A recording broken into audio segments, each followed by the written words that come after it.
timu za Yanga na Simba zote za jijini Dar es Salaam.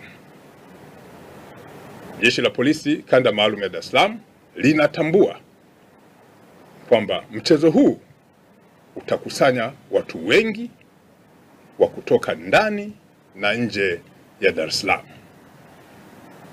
Kutokana na mkusanyiko mkubwa wa wapenzi wa soka wanaotarajiwa kufika katika uwanja huo, Jeshi la Polisi limejipanga vizuri kuhakikisha kwamba swala la usalama katika uwanja huo linakuwa la hali ya juu kabla, wakati na baada ya mchezo huo.